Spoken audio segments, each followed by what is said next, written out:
शमी का पौधा ऐसा होता है जो योनियों में, वृक्ष की योनि में अंतिम योनि पर लाकर रुक जाता है। कौन सा?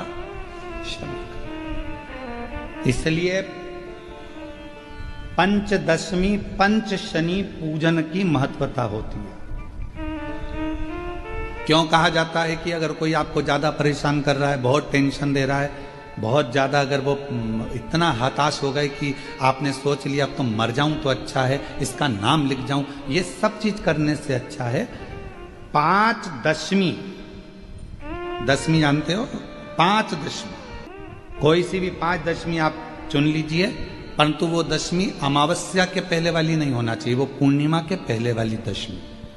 पांच कोई सी भी दशमी पर शमी के वृक्ष के नीचे जाइए, घी का दीपक लगाइए, शुद्ध जल तांबे के पात्र में लेकर जाकर अर्पित करिए। पहले दीप जलाना, उसके बाद शमी के पौधे में जल डालना और पौधे उस वृक्ष के नीचे बैठकर जल चढ़ाकर वहीं पर एक चावल का दाना समर्पित कर कर बाबा से प्रार्थना करना कि बाबा मुझे बहुत कष्ट है, ये मेरा एक तकलीफ मुझे दे रहा है, बस आप मेरी तकलीफ को दूर करना। शिव की ऐसी कृपा होगी। पांच शमी पूजन, जब विजय दशमी के भाव से दशमी आपके यहाँ पर भी पूजन होती है, विजयदशमी पे हमारे यहाँ शमी के पत्र की बड़ी पूजन का महत्व है। पांच दशमी पांच शमी पूजन कर ली जाती है तो जो भी आपका द्रोही होता है वो आपसे दूर हो जाता है या आपसे स्नेह कर कर आपके करीब आ जाता है। ये शमी पूजन वृक्ष योनि के अंतिम योनि का पूजन। सारे वृक्षों पर पत्थर पड़ जाते हैं, पर शमी के पौधे पर पत्थर किस लिए हम मारेंगे? कौन मारेगा? उसमें तो कांटे लगे रहते हैं, कौन मारेगा उसको? क्या कांटा झड़ाएगा पत्थर मारकर? नहीं। हम तो यहां तक कहेंगे कि शमी की आराधना साधना आपके द्रोहियों को, दुश्मनों को भी दूर कर देती। और मेरी जीजियों, मेरे जीजाओं, मेरी बेटियों, बेटाओं, मेरी माताओं, मेरे बुजुर्ग माता पिता स्मरण करें, जब जब यदि आपका हृदय दुखे, मन दुखे, तो एक शमी की पत्ती को शंकर के शिवलिंग पर जरूर चढ़ाएं, सारे दुख अपने आप समाप्त होना प्रारंभ। शमी का तो कोई कहे क्या वृक्षों में, पौधों में, पत्तियों में भी क्या, ये वृक्षों के अंदर भी क्या जीव होता है? क्या इसमें भी प्राण होते हैं? होते हैं, इसमें भी प्राण, ये भी ऑक्सीजन लेना छोड़ना सब कार्य इनका चालू है, ये भी जीवित है। जल नहीं मिलेगा मर जाएंगे, जल गया समाप्त। सूर्य को तीन अर्घ होते हैं, एक लाल चंदन का अर्घ कार्य की सिद्धि के लिए सूर्य नारायण को दिया जाता है, एक काली मिर्ची के पानी का, जब आप कोई एग्जाम में बैठ रहे हैं, कोई परीक्षा में बैठ रहे हैं और आपको उसमें उत्तीर्णता चाहिए या मेरा ये काम सफल चाहिए या अदालत में केस चल रहा है उसको निपटाना है, तो काली मिर्ची के जल से सूर्य को अर्घ दी जाती है, तो उस जल के अर्घ से व्यक्ति का काम तुरंत 1.5 महीने के अंदर सफल हो जाता है। काली मिर्ची के अर्घ का इतना प्रमाण। तीसरे नंबर पर है बेलपत्री के जल का सूर्य को दिया जाता है। बेलपत्री के जल का कौन देता है? जो बहुत बीमार पड़ा रहता है, जिसको कुछ ना कुछ शारीरिक कष्ट चलता रहे, कभी घुटना, कभी कमर, कभी पेट, कभी ब्लड प्रेशर, कभी शुगर, कुछ ना कुछ चलती रहे, तो वो लगातार 1 महीना बेलपत्री के पानी का अर्घ सूर्य को देता रहे, उसको रोग से निवारण हो जाता है। रोग से सूर्य अर्घ क्यों प्रधान? जब जब तुमरुका जी ने नारद जी से कहा, जब तुम्हें शंकर का मंत्र अचानक चलते चलते जाते आते अचानक तुम्हारी जिह्वा पे शिव नाम आ जाए, अचानक तुम्हारी जिह्वा पर शंकर का नाम आ जाए, समझ लेना कोई बहुत बड़ा विघ्न सामने आया था। मेरा शंकर तुम्हारे सम्मुख में वाणी के रूप में, शब्द के रूप में, मंत्र के रूप में बाहर निकला और उस शंकर ने तुम्हारे दुख को काट दिया है, तुम्हारी तकलीफ को काट दिया। कितना सुंदर कहा है कि स्वप्न में भी, सपने में अगर शिवलिंग दिख रहा है, समझना कोई तकलीफ थी उसको काटने के लिए आया। सपन में आप देख रहे हो कि मैं शंकर जी के मंदिर गई और वहां से सांप निकल कर आ गया, कोई बेल खड़ा था, कोई एक सुंदर सी स्त्री निकल रही थी, कोई बच्चा खेल रहा था। मैं जब मंदिर से घर लौट रही थी, मेरे पात्र हाथ में रखा हुआ था जल का, कहीं पूजन की थाली ढूंढ रही थी।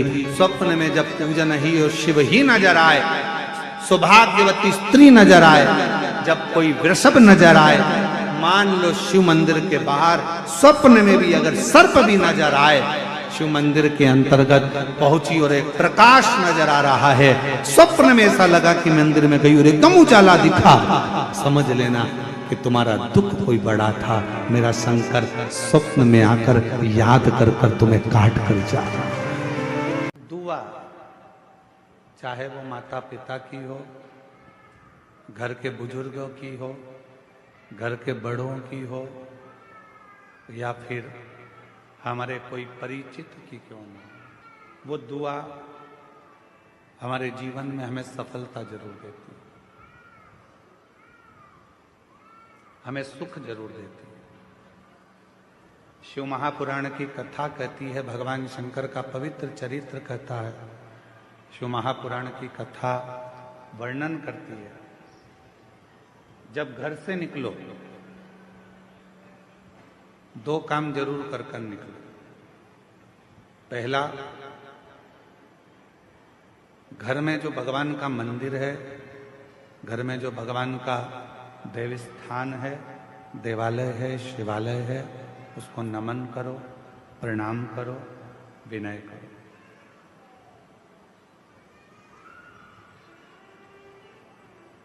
दूसरा, घर से निकलते समय अपने घर का जो बुजुर्ग हैं, अपने घर के जो बड़े हैं, उनको नमन करो, उनको प्रणाम करो। एक परमात्मा का साथ और दूसरा घर के बुजुर्गों का आशीर्वाद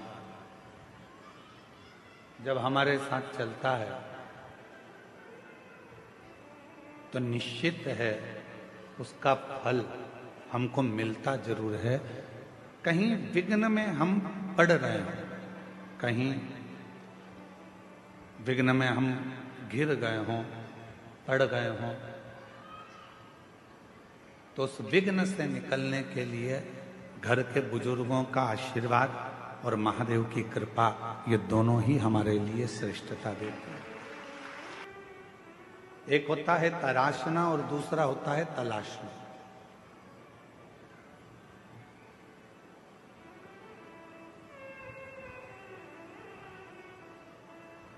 एक है तराशना और दूसरा है तलाशना। हम तलाशते रहते हैं, ये वो सब ढूंढते रहते हैं, और तराशने में क्या करते हैं कि हम कुछ ना कुछ बनाने का प्रयास करते हैं, कुछ निर्माण करने का प्रयास करते हैं, कुछ अच्छा करने का प्रयास करते हैं। शिव कथा कहती है, भगवान शंकर का चरित्र कथा है, शिव महापुराण की कथा कहती है, तलाशना संसार में आकर हर व्यक्ति जो इस मृत्यु लोक में जन्म लेता है, पृथ्वी पर जन्म लेता है, वो कुछ ना कुछ तलाशता ही रहता है।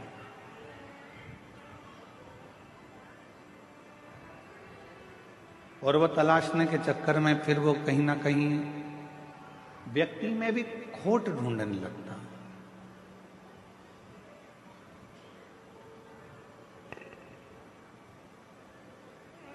व्यक्ति में भी बुराइयां ढूंढने लगता है। क्यों? क्योंकि वो तलाश रहा है। यदि वो तलाशता नहीं और तराशने का काम करता, खुद को संवारने का, खुद को सुधारने का, खुद को श्रेष्ठ बनाने का कार्य करता, तो दुनिया में फिर कोई उसको बुरा नजर ही नहीं आता, सब श्रेष्ठ दिखते और वो अपनी जिंदगी को भी श्रेष्ठ बना बैठता, वो अपने जीवन को भी श्रेष्ठ बना। जिसने खुद को तराशा, जिसने स्वयं को श्रेष्ठ बनाने का प्रयास किया है, अपने आप को सुधारने का प्रयास किया है, वो जिंदगी में बहुत आगे बढ़ा, वो जीवन में बहुत तरक्की कर। ब्रह्मा जी ने भगवान शिव को जानने के लिए एक विशाल पर्वत को घुमाना प्रारंभ किया। विशाल पर्वत। भगवान विष्णु और ब्रह्मदेव दोनों मिलकर उस पर्वत को घुमा रहे हैं। अब किसी ने पूछा शंकर भगवान को जानने के लिए पर्वत घुमाया। हमारा निवेदन है भगवान को जानने के लिए उन्होंने पर्वत घुमाया। आपसे निवेदन है भगवान शंकर को जानने के लिए आप पर्वत मत घुमाओ, बस थोड़ा सा दिल घुमा लो, थोड़ा सा मन घुमा लो, थोड़ा सा दिल को शिव तक लेकर चले जाओ, भगवान प्राप्त हो जाएगा, शिव मिल जाएगा। शिव की प्राप्ति का केंद्र बिंदु है अपने मन को थोड़ा सा टर्न करें, थोड़ा मोड़ दीजिए।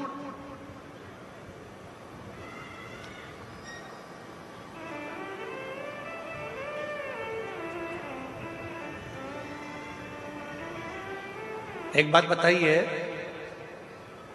हम जायसवाल जी के घर पर रुके हैं, ठीक है, जितेंद्र जी जायसवाल जी के यहाँ रुके, वहां से सीधा सीधा सीधा अगर श्री शिवाय नमस्तुभ्यम। दोस्तों हर हर महादेव। 30 नवंबर दशमी तिथि रविवार के दिन अगर आप बहुत परेशान हो गए हो, कोई रास्ता नहीं सूझ रहा, तो दशमी तिथि को कम से कम 5 दशमी तिथि को आप पूर्णिमा से पहले जो दशमी आती उस दिन शमी वृक्ष के नीचे जाकर 1 लोटा जल तथा 1 घी का दीपक जलाकर 1 चावल का दाना चढ़ाकर बाबा से प्रार्थना करिए। आपकी सारी मनोकामनाएं पूर्ण होंगी, आपके सारे कष्ट दूर होंगे। हर हर महादेव। श्री शिवाय नमस्तुभ्यम।